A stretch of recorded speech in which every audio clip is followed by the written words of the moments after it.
Sock music. 95%. And both institutions have really installed a lot of support and teaching for professors, but also for students to use this type of new methods. So we are working all together on a very, very important topic. Then we had also one concrete example that was about how can we develop 21st century skills in our students and teachers.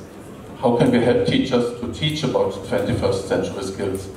And we had one example, it was how can we develop digital skills in children going to the kindergarten or the very early school. So we saw examples which even surprised me when they were presented here. And I mean, I was holding in my hand a small dice, and then I was returning, and then a brain was returning. Or I was having a t-shirt, and suddenly everyone could see my heart and my lungs. It was a little bit scary for me. But you see, it's very simple tools, and we can share that type of knowledge.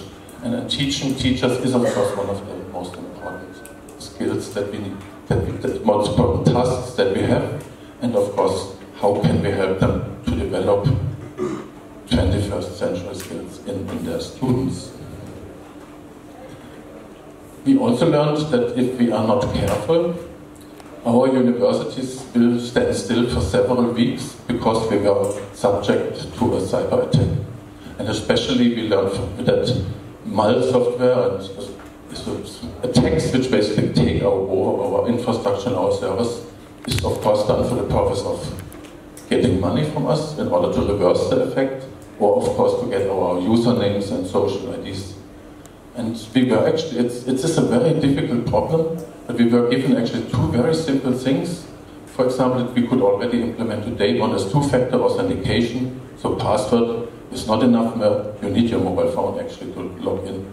And the second thing is, I often get emails from our IT services and I never trust them, because I never know from where they are. They are often not from our domain, but then I actually call them up and try to find out, is this really from you? All that is gone if you would have authentication and proof of who actually sent the email. And these are simple tools which are available, which we should already use, so we can actually increase our security and actually secure. I mean, what happens if this university is down for 2 weeks? What happens to the students, to your salaries? It's really, we are at a high risk, so I hope that presentation made it clear we should immediately look at some very simple things actually to secure our infrastructure.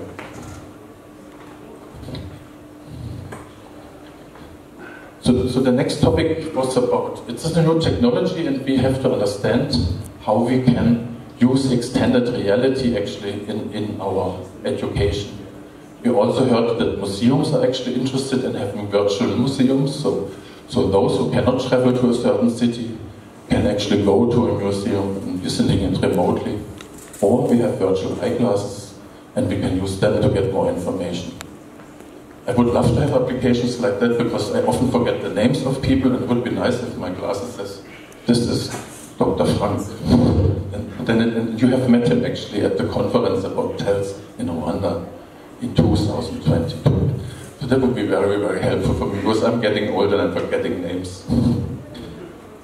But still we need to figure out how to use virtual reality, for example, for education. Can we make virtual labs where students can do chemical experiments without any danger, where they can make experiments about physics with very complicated type of apparatus. So it's really interesting to know how we can use that technology for the future. But we need, of course, also the creators of that technology. So it's not so difficult, but you need, of course, to have talented students and experts who build these kinds of virtual learning experiences. As a university, we are often privileged as having a lot of freedom of the things that we're doing. So we invited actually a presentation which shows that our universities also can take responsibility to preserve the culture, the heritage of a country.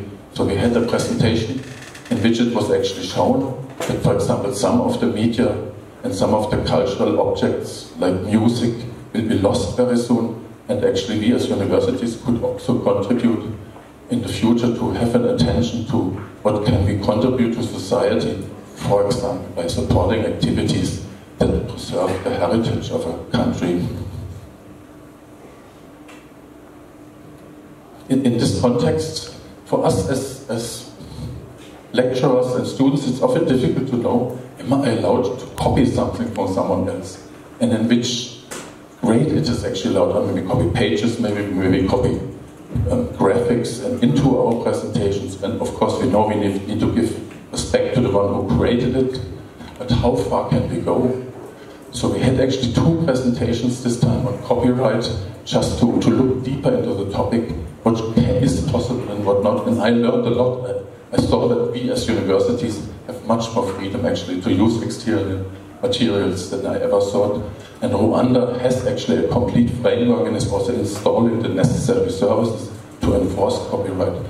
So the goal behind it is, of course, us who invent new objects or new type of insights, databases, for example, industrial design, or any other type of text. Our livelihood may depend on it, actually, that our intellectual property right is protected. So there is somehow a limit to what we can copy from others because we would destroy their livelihood. So I think it was 2 very important presentations which showed that also we as university students and teachers must be aware of that copyright is important and that we must be clear about what we allow and not allow.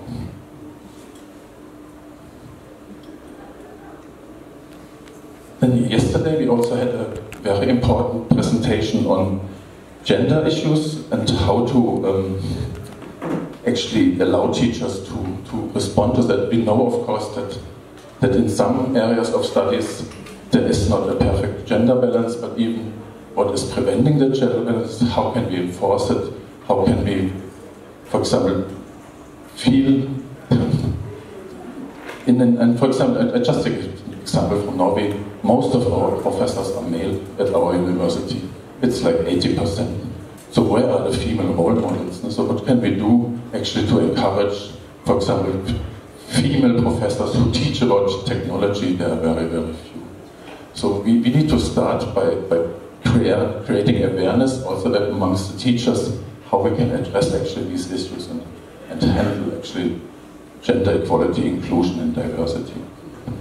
And we also heard actually that the University of Rwanda is now going very far by actually creating 2 courses and new certificates so that we as teachers actually can certify ourselves, that we at least have the minimum type of knowledge in the area.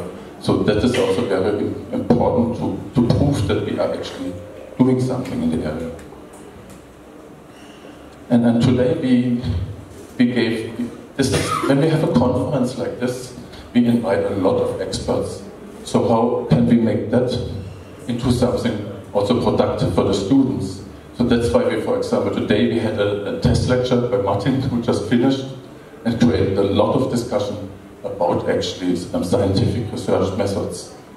And we will always use these type of opportunities to also give student courses, because if we are already traveling to other countries, we should use the opportunity actually also to give master and PhD courses. And we love the interaction with you and the students. And this is also the type of questions you get in such a presentations, they make your course better. And sometimes it's very difficult to ask your questions because you don't know, is it a good question or is it a stupid question? But for a professor, there are no stupid questions, because each question actually, someone has thought a lot about it and actually tried to help us to reflect on what we are actually presenting here. So we need these questions, otherwise we will not be better professors. So that was a little bit in short what we actually heard, and there were quite a lot of topics.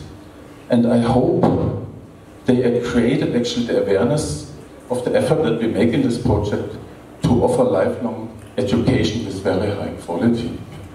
And this is not a trivial topic, but you all know the United Nations Sustainable Development Goals, and actually we work actually actively together here today on 4 of them. Number 4 is high quality education, affordable for all. Number 1 is no poverty, so education is a possibility to move up and have a secure life in the future. And this means also number 10 is reduce inequalities, so you reduce poverty, you actually give everyone a good start in life and actually having a good life. And number 17 is what we are doing here together in the project, is actually partnerships for the goals. So we actually need to team up, otherwise we will not be able to tackle these really, really difficult problems. So this type of event that we had is really important because I made a lot of new contacts, and I also hope you made a lot of new contacts. And actually, when you are a project team, it's really important to meet. We have not met for nearly 2 years. You need this type of personal events in order to strengthen the team again. It is not so easy over video conferences. And so physical events like this are really, really essential. So then I'm nearly at the end. So I want to thank actually the principal, and also I again want to thank you, and I'm very thankful that we can be here, that you are actually took the challenge to host the event. Then of course we had also speakers from universities, from all the partner universities, but also we had actually external speakers who put down quite a lot of work to actually brief us on things that they find are important. So I also want to thank them and all the speakers for all the time they took to make this event possible. And then of course maybe a special thank you also to our colleagues who traveled from Makerere University, Professor Paul and Professor Godfrey, who are committed actually to make TELS a success. And then maybe my last thing, without anyone coming to a conference, that would be a very strange situation. So we are very, very happy that so many attended, took the time to come here. I mean, you have a lot of work to do, probably reports, projects, lessons, but still you came here to attend this event and being involved in the TELS project. So we are very, very thankful for everyone who actually attended this event. So I said that physical events are very important, but of course you can do a lot of things over Zoom, but there are actually some things which are not possible over Zoom or video conferences. Number one is, of course, you cannot eat delicious food over Zoom. and I enjoy it very much. And also one or two mutzig maybe beer. Then there's a second thing which you cannot do over Zoom. What can that be, besides eating? So I have been in a lot of conferences, and after the eating, there is this big, really wonderful music, and everyone stands up and dances. I have not danced at conferences, I can only tell you. And this happened twice here already, and I want to have more conferences where I can dance afterwards. And this I cannot do over Zoom. So I hope we can dance more in our future TELS conferences. Maybe that's an important thing to have. So, and that brings me actually to the next conference. And the next one we said should be in Norway, so we are really invited. It will be in August next year. So stay in touch with Professor Matthias. He might know how to get to Norway. You're looking a little bit behind now, Matthias, because there will be probably a lot of requests coming in to travel with us to Norway. So I hope. So this will be an important event, and I will make sure that we will dance after the conference, obviously. Not so I've learned something here too. My future skill is dancing, but I'm still working on it. I mean, I'm not sure I look so proficient as you are, but I will work on it. So with that said, thank you very much, everyone. It was a great conference. I just wish it would never be over, but we have to fly back. And thanks again. It was a great experience.